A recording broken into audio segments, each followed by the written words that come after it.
आदरणीय अध्यक्ष जी,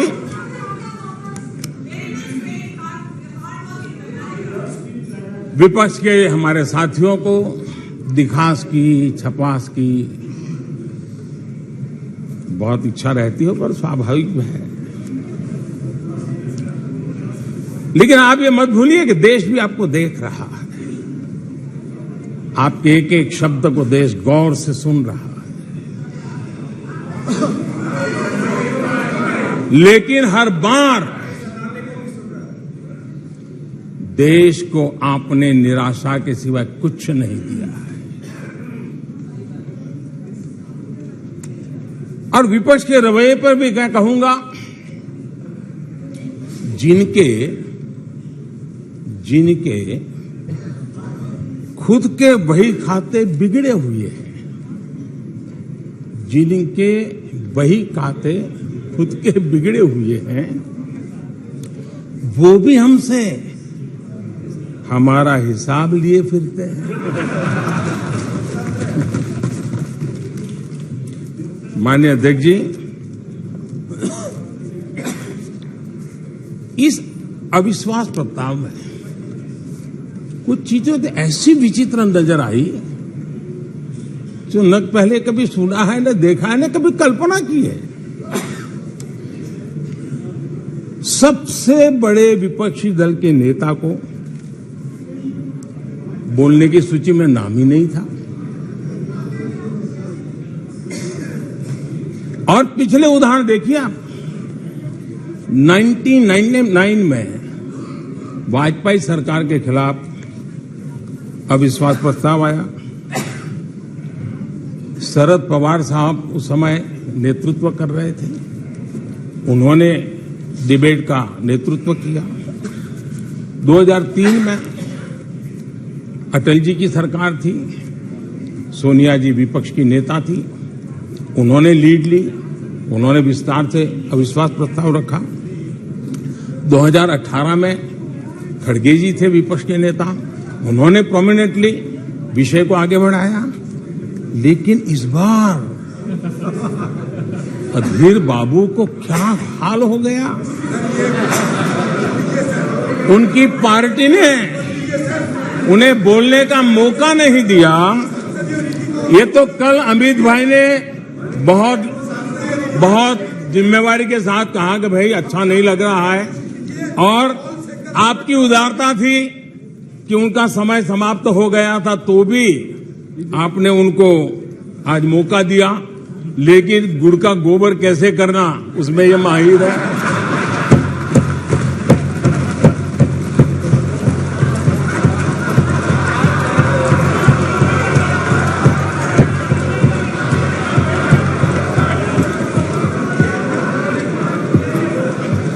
मैं नहीं जानता हूं कि आखिर आपकी मजबूरी क्या है। क्यों अधीर बाबू को दरकिनारे कर दिया गया? पता नहीं, कलकत्ता से कोई फोन आया हो।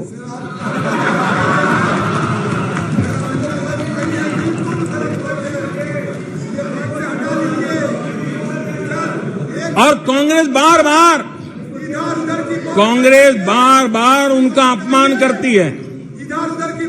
कभी चुनावों के नाम पर उन्हें अस्थायी रूप से फ्लोर लीडर से हटा देते हैं। बिट्टू जी,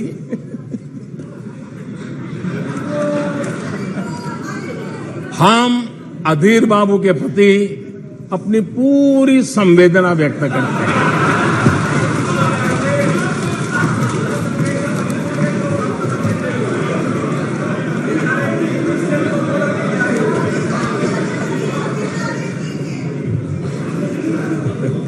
सूरज जी जरा जोर से हंस लीजिए।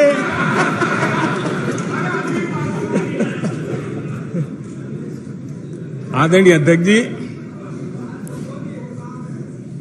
किसी भी देश के जीवन में, इतिहास में एक समय ऐसा आता है जब वो पुरानी बंदिशों को तोड़ करके एक नई ऊर्जा के साथ, नए उमंग के साथ, नए सपनों के साथ, नए संकल्प के साथ आगे बढ़ने के लिए कदम उठा लेता है।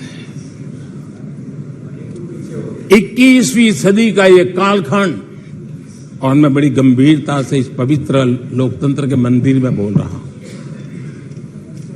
और लंबे अनुभव के बाद बोल रहा हूं कि ये कालखंड सदी का ये वो कालखंड है जो भारत के लिए हर सपने सिद्ध करने का अवसर हमारे चरण में। और हम सब ऐसे टाइम पीरियड में हैं, चाहे हम हैं, चाहे आप हैं, देश के कोटि कोटि जन है, ये टाइम पीरियड बहुत अहम है, बड़ा महत्वपूर्ण है बदलते हुए विश्व में। और मैं इन शब्दों को भी बड़े विश्वास से कहना चाहता हूं कि ये कालखंड जो घड़ेगा उसका प्रभाव इस देश पर आने वाले 1000 साल तक रहने वाला है। 140 करोड़ देशवासियों का पुरुषार्थ इस कालखंड में अपने पराक्रम से, अपने पुरुषार्थ से, अपनी शक्ति से, अपने सामर्थ्य से जो करेगा वो आने वाले 1000 साल की मजबूत नींव रखने वाला है। और इसलिए इस कालखंड में हम सबका बहुत बड़ा दायित्व है, बहुत बड़ी जिम्मेवारी है। और ऐसे समय हम सबका एक ही फोकस होना चाहिए, देश का विकास, देश के लोगों के सपनों को पूरा करने का संकल्प, और उस संकल्प को सिद्धि तक ले जाने के लिए जी जान से जुट जाना, यही समय की मांग है। 140 करोड़ देशवासी, इन भारतीय समुदाय की सामूहिक ताकत हमें उस ऊंचाई पर पहुंचा सकती है। हमारे देश की युवा पीढ़ी का सामर्थ्य, आज विश्व ने उनका लोहा माना हुआ है, हम उन पे भरोसा करें। ये हमारी युवा पीढ़ी भी जो सपने देख रही है, वो सपनों को संकल्प के साथ सिद्धि तक पहुंचाने का सामर्थ्य रखती हैं। और इसलिए माननीय अध्यक्ष जी, 2014 में 30 साल के बाद देश की जनता ने पूर्ण बहुमत की सरकार बनाई और 2019 में भी उस ट्रैक रिकॉर्ड को देख करके उनके सपनों को संजोने का सामर्थ्य कहां है, उनके संकल्पों को सिद्ध करने की ताकत कहां पड़ी है, वो देश भली भांति पहचान गया। और इसीलिए 2019 में फिर एक बार हम सबको सेवा करने का मौका दिया और अधिक मजबूती के साथ दिया।